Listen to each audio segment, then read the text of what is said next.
We'll begin with the bottom of the card. Mike Pyle versus Jesse Lennox. You know, I could have sworn I saw Mike Pyle along with Andrei Arlovsky in Universal Soldier Regeneration the other day. But anyway, that's beside the point. This is two people from two different camps, both of whom I think are alright. Extreme Couture for Mike Pyle. Jesse Lennox is actually MFS. Mike has a record of 18-7. He wins usually by submission. He's got 16 of them, but he also loses. I like that. His background: win-loss, win-loss. Loses to the likes of Brock Larson and Jake Ellenberger. Wins over the likes of Chris Wilson. Jesse Lennox, you know, he's coming off a loss. But it was a trick story and it was a decision loss. He has 6 TKO wins. I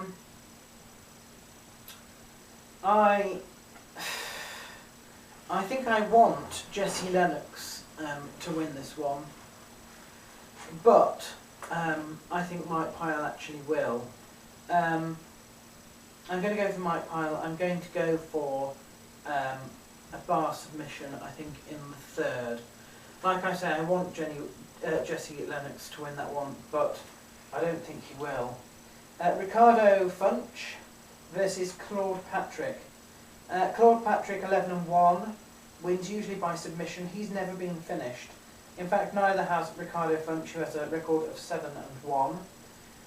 He's usually TKO wins, so this is striker versus groundsman.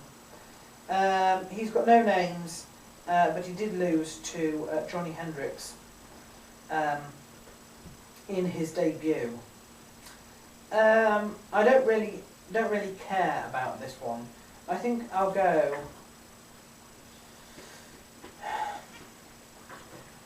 Thing is, I think I'll go for Ricardo Funch. I think I'll go for him by TKO in the 2nd. James Wilkes versus Petr Sabota. Sabota is a German here. This is his first fight in 12 months. It was June last year he last fought. His record is 8-2, wins TKO and submission. He's coming off a loss to Paul Taylor. James Wilkes, you'll remember from Tough. He's 6'3", wins usually submission. So this has the potential to be groundsman versus striker again. He's got wins over the likes of DeMarcus Johnson. He's lost to Matt Brown. I think that James Wilkes will probably win here.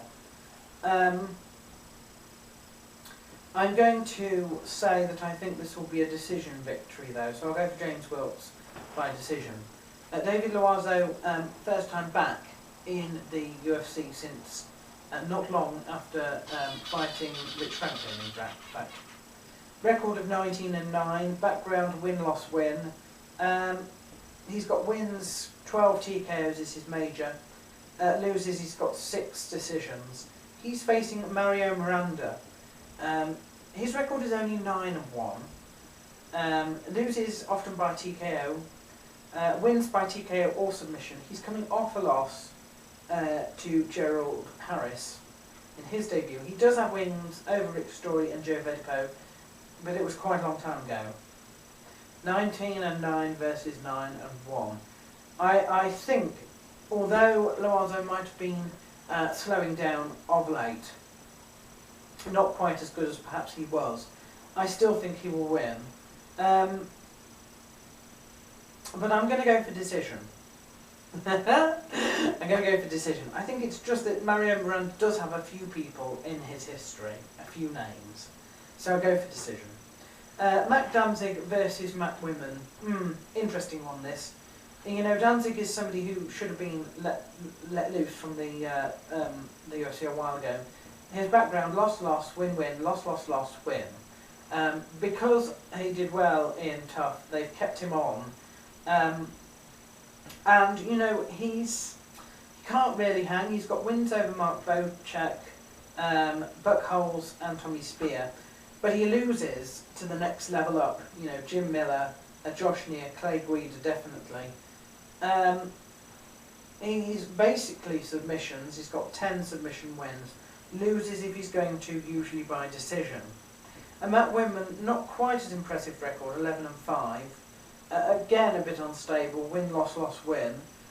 Wins by TKO, loses by decision. I don't know. I think I'll probably go for Matt Danzig, but I don't know how. This next match confuses me. Tyson Griffin versus Evan Dunham. I don't know why you do this match. According to Sherdog, they're both trained from Extreme Couture.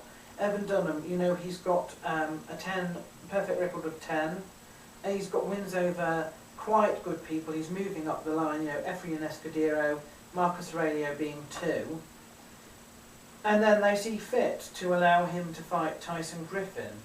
Now, on paper, on record, not much to it. Tyson's 14-2. But, if you look at this, Tyson Griffin is one of those people who takes names. He manages to take names of people who have fought outstanding calibers. His losses are to Frankie Edgar, who is another name taker, and to Sean Shirk. I don't know why if you were two people in the same training camp, you would risk spoiling a perfect record of 10 with someone who is actually doing well, you know, fighting well-known people, just to boost somebody who basically has only lost to sort of some really, really fantastic people anyway. There you are, I don't know. But if this match goes ahead, I think Tyson Griffin will probably win. So there we are. But unfortunate there. Carlos Condit versus Rory McDonald. Another bizarre match. You know, Rory McDonald, perfect record of 10, wins by submission, but the only name on his record from a little while ago is a win over Clay French. He's fighting Carlos Condit, 24-5. You know, the guy has 10 TKO victories, 13 submission victories, wins over the likes of Carlo Prata, Jake Ellenberger, Brock Larson, John Alessio. Yes, he does lose, but only to quite serious calibers like Jake Shields and Martin Campman. So I think Rory McDonald is probably going to get squashed here. Since he's submission himself, I shall go for TKO. I shall go for a Carlos Condit TKO in the second. Ben Rothwell versus Gilbert Weevil. Do you know, these two, if ever two, deserve each other. I think Ben Rothwell at the end of the day. Paulo Thiago versus Martin Campman. A close one, but I think with the calibre of people that Paulo Thiago has fought and beaten, I'm going to give the win to him. I think it might go to decision. And the others, Crocop versus Patrick Barry. Do you know, big fan of Patrick Barry here. Crocop, you know, he is fantastic. But he is also waning ever so slightly.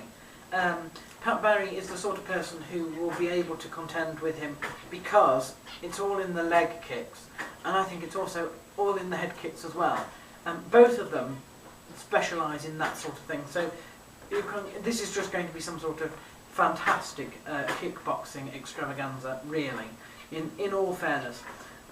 This has Fight of the Night written all over it, and I'm going to go for Patrick Barry as well. I don't know if I dare go for head kick in the third. I don't know if I dare. I'm going to go for Rich Franklin. I think he's... I think, yes, Chuck Liddell might be able to take him down, but I think Rich Franklin's quite good on the ground, and I think he's more technical standing up, really.